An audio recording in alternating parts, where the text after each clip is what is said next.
Welcome to Zagreb, Croatia, and the Zagreb Franjo Tuđman Airport. It's Croatia's largest and busiest airport. Now this video will provide as much information by way of a walkthrough right from our taxi seat into the airport. I will show you around the airport. We will go through the check-in process, security process, down through duty free, show you the food options, and then to our gate, out onto the tarmac, up into the plane, right into our plane seat. Let's go.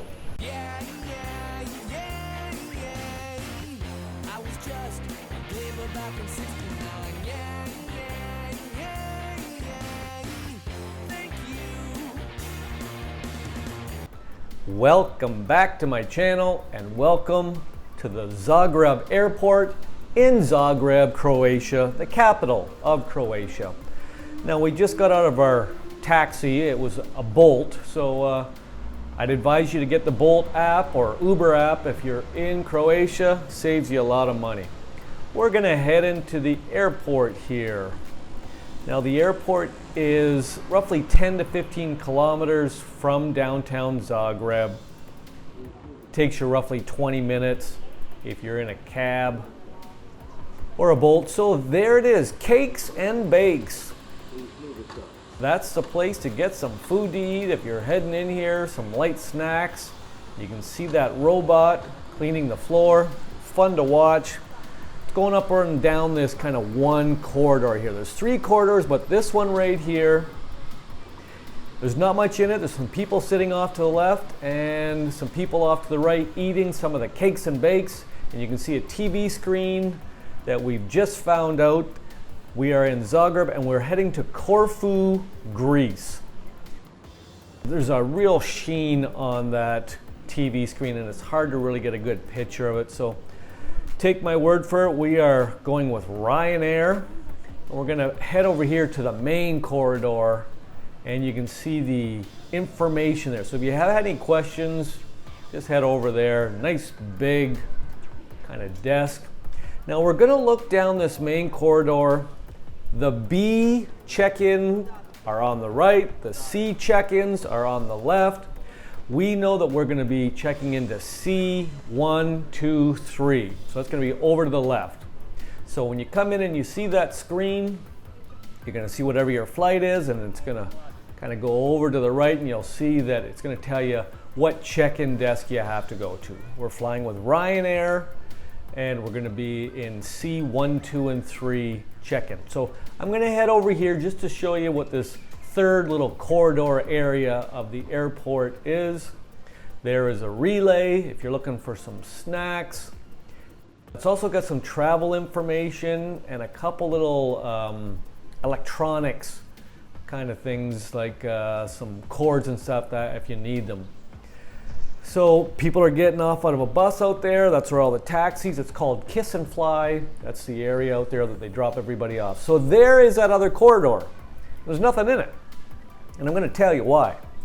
Because this airport here, although it's the largest and busiest airport in Croatia, it handles roughly 3.5 million passengers last year. There are roughly 45 check-in desks.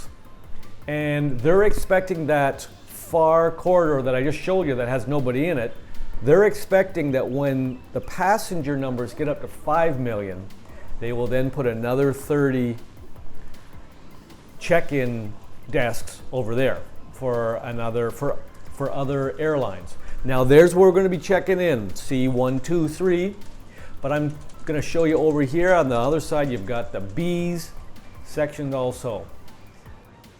Our check-in desks aren't open yet, so I'm just going to take you for a little walk around the airport here. So there's the B's. That's where you would go if you were with a different airline. And there's a number of airlines that come through this place, and I think Aegean Airlines, Air France, Air Serbia, Air Transat, that's who we came in with a couple days ago with Air Transat. It's a direct flight from Toronto, Canada. It was roughly 8.5 hours. So if you're looking for a direct flight from Toronto into Croatia, it's very difficult to do. And I want to thank the pilot at the gym that told me this was an option. Otherwise, you're probably going to fly into Europe, into Munich, Frankfurt, or London, and you're going to have to catch another connecting flight over. But if you're looking for a direct flight, Air Transat, and I'll say Air Transat, double thumbs up. So after you check in, you're going to go to this area right here. You're going to have to scan your ticket and then go up the escalator. And I'm just going to come in on it just a little bit more, just to give you a little bit of a view. You can see the escalator in the background there. I'm going to kind of come around here. So you would scan your ticket. It could be by way of a paper form or on a phone. We're going to be going through there in about 3 minutes in this video. So they're scanning, and then they're going to go up that escalator there, and upstairs there is when they go through all your bags and security, take off your belt, get rid of all the water and all that sort of stuff. So that's going to take place up there. So this is just a preliminary scan your ticket that allows you to get in there, that allows you to go up to the real security. And you can see people going up the escalator. This is the main corridor right here where everything happens. You walk in, you look at the TV screen, you see your flight, and you see what check-in desk you're going to be at. It's either going to be B's or C's. And we know that in a few minutes our C123 will be opening up, because we're going to get our Ryanair flight from Zagreb to Corfu, the island in northern Greece. And we're just waiting for that to open up. In a couple seconds, we're going to take you through that whole process. Okay, so I've shown you around, and that's all this airport is. It's fairly small.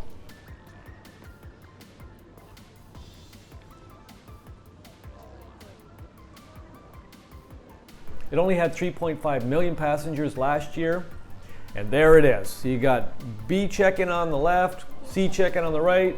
Now we're coming in, it's just opened up. We're going to take you through, I think we're going into C1 right here, and we're going to check in. We got our bags, we're going to pop them up on the conveyor belt, they're going to weigh them, they're going to give us our boarding passes. Now, if you have any questions, pop in the comments section. During this last trip, I went through this airport a few times. We went from Toronto to Zagreb into this airport. And this is 2 days later. Now we're going from Zagreb Airport down to Corfu. 3 or 4 weeks, we are going to be going Zagreb back to Toronto. So I'm going to do a number of videos on this airport. And it looks clean, it looks beautiful. Just to let you know a little bit about it, the current terminal building was opened to the public in March 2017. So it is fairly new.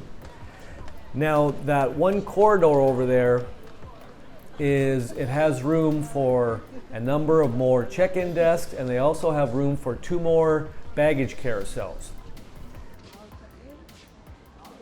When it gets up to 5 million passengers, it's going to open that other side there, and it's going to put the 2 more baggage carousels in. It also has additional property beside it, with the anticipation that it will get up to 8 million passengers a year. So it's already in the works, and we're going to head to this kind of check-in where we're going to scan our boarding passes, and we're going to go up through security. So we got rid of our bags, rid of the check-in. Very simple, very easy. It's not like you have to walk for an hour when you come in to the airport. This is it right there. You're looking at the whole thing. B check-in on the right, C check-in on the left. You're going to go right up here. We're going to go right through security. We're going to scan our tickets, and we're going to go up through security. And I'm going to show you, I'm going to take you right through it. When you think about it, I'm coming from the Toronto airport that had 45 million passengers last year, coming into this airport here that had 3.5 million. So it's not even a tenth of the amount of people. So this is a fairly small airport. Everything is moving. There's not a lot of long lineups. This is not really even a lineup here. We're going to just come around here, and some people making out there. Woohoo!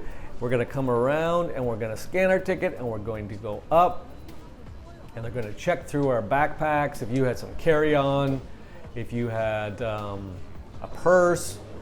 And I'm going to turn it off when we're in security, but I'm going to basically go up here and I'll show you what security looks like, and then I'll put the camera back on and take you through. So we're going to wait here, and you can either scan your phone or you can scan a piece of paper. Now, we are flying with Ryanair. There are some good ticket prices coming out of this place if you're going to somewhere in Europe, whether it be Ryanair, EasyJet, Wizz. Here we are. We're going to scan. She's got both tickets on her phone. She's going to scan that. There, it just opened for me. She's going to scan her. She's going to come through, and then we're heading up. So that's kind of the first thing you have to go through. You go check in, you get rid of your bags, you go through this little scanner, and you're going to go upstairs here. And I'm going to give you a little view looking back down on this room, but you can't get lost in this place. It is new, it is shiny, it is clean. Hats off to Zagreb Airport. I've heard a lot of good things about it. So here we are, this is a different level, this is where security is. I'm gonna go through a little bit of a cattle call here. She's gonna get rid of the water, because you're not allowed to bring any water on the flight. And then I'll let you know, on the other side of security, there is a fountain if you wanna load up the water again. I'm just looking down the stairs, that's where you're gonna come up, either the escalator.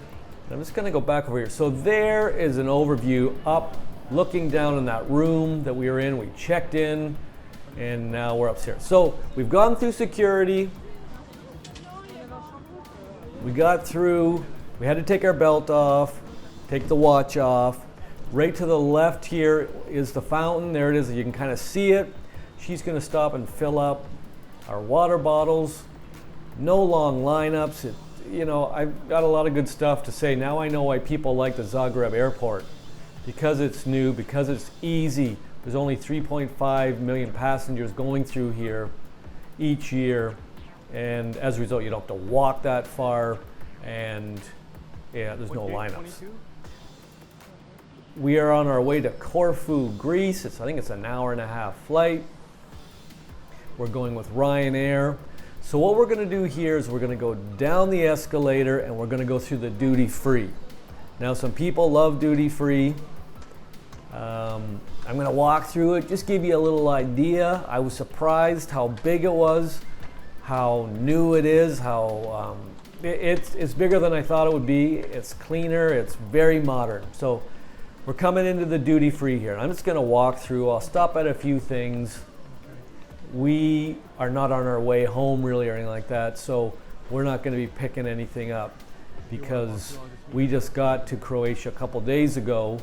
We spent a couple days in Zagreb looking around. So unbelievable restaurants, fun place. So we're going to go through here and we're looking for gate 22. That's where our plane with Ryanair will be taking off. So that's what's next on our list. Now I'm going to just give you a little bit of advice about getting to the airport. Now you could take a taxi and they were 33 euros. We ended up taking Bolt. Now if you're in Europe, I suggest you download the app for Bolt. It's kind of like Uber. It wasn't even half the price. I would suggest using Bolt if they're reliable. We've been using them in Europe for the last year and they've cut the cost in half. Instead of getting a bus, if the trip cost us 10 euros this morning and the bus was going to cost us 3 each, we just thought, okay, we can lug our suitcases down 14 streets to go to the bus station and then get it on and then take us out for 6 euros. We thought, okay, we'll pay 10 and we'll just have somebody pick us up right at our Airbnb door. So we've kind of come to that conclusion with the price of the Bolt and the Uber in Europe. We tend to be using a lot of those rides a lot more. And it's made our life a lot easier, especially when it's raining or super hot. And it's been super hot in Europe this summer. So we got a bunch of booze there, a bunch of alcohol. We actually have some Croatia shirts there, some hats. I think that's actually on their flag, that kind of the red and white there. And I was just surprised about how big and how good this was. But because we've just started our trip, we're not getting anything here at duty free. What we're gonna do when we leave the duty free, I'll show you where you can pay. We're gonna come out, I'm gonna show you what the restaurant options are. Also gonna show you that there is a smoking section behind some windows. You kind of have to go into this glassed room if you do want to smoke while you're in the airport. I'm not sure if other airports have a smoking option like that. Maybe you can put it in the comments and let me know if they do. Well, speaking of smoking, I think that's some smokes there. Tobacco. And this is where you would pay. And we're gonna head out into the airport. Gates. So these are the gates. So you can see that TV screen right now. We know we're going with Ryanair, and we know we're going to gate 22. There is the smoking glassed in place there to the right. There's the smoking. You can see some people in there smoking. The doors just come open. And these are some food options. They say if you're doing an international flight, you should be there 3 hours before. If it's domestic, it should be 90 minutes or a little bit over, 2 hours, I guess. And so you might be here wanting some food. So there are a few food options. You can see that one right there. It seems like it's pretty full. You've also got Cafe Nero over there. You've got some people sitting here. Some have food, some don't. We are gonna just kind of look around a little more. We're gonna head out here and we're gonna go to our right. Gate 22, you just saw on that sign there, is to the right. I'll look left and I'll just show you what's down there. Cafe Nero. We're gonna get on a plane out of here in about 3 weeks, and gate 28 is right at the end there. So we're gonna turn back around. We're gonna walk down here. It is a kind of a cool looking airport, very futuristic. You can see a little bit more duty free there off to the right. Not a lot of food options, but the thing is, there's only 3.5 million people going through this airport in a year. And as a result, you don't need 50,000 restaurants like you would at Toronto Airport, because there's 45 million people going through there a year. You just need a lot more food options. And what we're gonna do is we're gonna head down here to gate 22. It's gonna be on the left. We're gonna wait for a few minutes, and it's super simple. There's only so many signs. You're not gonna get lost in here. So if you have any anxiety about this place, don't. It is just so easy, so clean. There's an information booth there. You can't get lost. You can't get lost. So I'm gonna turn around and square up. That is gate 22. That's where we're gonna be going out of. And it's not open yet. So we waited a few minutes, and here we are, gonna be getting on. Light isn't very good, so there it is, Ryanair. Kirkira is the word for Corfu in Greece. We're going through, we're just checking our boarding pass. We're going down this, and then we're going to go out on the tarmac. Now, we don't have this too often in Canada, especially, it doesn't happen at February because it's minus 40 and you'd freeze, but in these beautiful countries there, the option to get out on the tarmac is an option. So here we go, there's the plane. I think we are seats 6, A and B. So we're gonna go in the front section. I guess there's a section at the back there you can go up also. So there it is, Ryanair. We're gonna go up here. I'm just gonna say thanks for coming along on the walk. I'm just gonna say ciao for now. If you have any questions, pop them in the comment section. And I hope this helped. See you soon.